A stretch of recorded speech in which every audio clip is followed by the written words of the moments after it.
প্রিয় দর্শক, জশ্নে জুলুস ঈদে মিলাদুন্নবী সাল্লাল্লাহু আলাইহি সাল্লামে অংশগ্রহণ করে ওনার কেমন লাগতেছে, ওনার অনুভূতিটা জানতে চাচ্ছি। আসসালামু আলাইকুম। আসসালামু আলাইকুম রহমতুল্লাহ বারকাতু। আসলে এটা হলো প্রথম নাম্বার কথা হচ্ছে মুমিনের ঈদ। কেন আল্লাহ কোরআনুল কারীমের মধ্যে বলে দিয়েছেন সূরা ইউনূস শরীফ, আমরা যেটা দেখি সূরা ইউনূস শরীফ 58 নং আয়াতে কারিমের মধ্যে আল্লাহ বলেন কুল বিফাদলিল্লাহি ওয়া বিরহমাতিহি ফাবিযালিকা ফালইফরাহু। আল্লাহ বলতেছেন কি, কুল হাবিব আপনি বলে দিন, বিফাদলিল্লাহি ওয়া বিরহমাতিহি, আল্লাহর ফদল এবং রহমত দুইটা পেয়ে ফালইফরাহু, তারা যেন খুশি উদযাপন করে। অর্থাৎ আমার বান্দা যারা রয়েছে আপনি নবীর উম্মত, তারা খুশি উদযাপন করে। কারণটা কেন?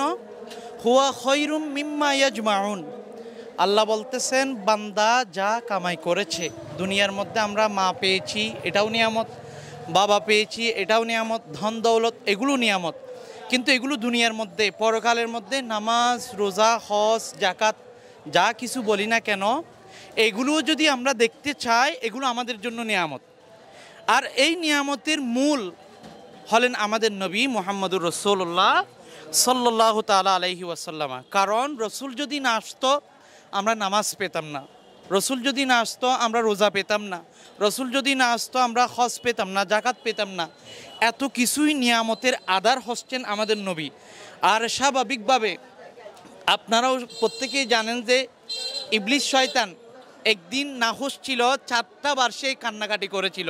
তার মধ্যে একটা দিন ছিল ঈদে মিলাদুন্নবী, অর্থাৎ আমার নবী যেই দিন দুনিয়ার জমিনের মধ্যে এসেছেন, এটা মুমিনের জন্য খুশির ঈদ। এখানে অনেকেই অনেক রকম বিভিন্নভাবে আমাদেরকে মিসগাইড করবে, এটা খুশি করাটা শিরিক বেদাত। আসলে কোরআন হাদিস বুঝতে হবে, জানতে হবে। কারণ এখানে বিফাদলিল্লাহি ওয়া বিরহমাতিহি যেটা বলেছেন, রহমত দ্বারা আমরা অন্য সূরাতুল আম্বিয়া 107 নম্বর আয়াতে কারিমার মধ্যে আল্লাহ কি বলতেছেন, ওয়ামা আরসালনাকা ইল্লা রাহমাতাল লিল আলামিন।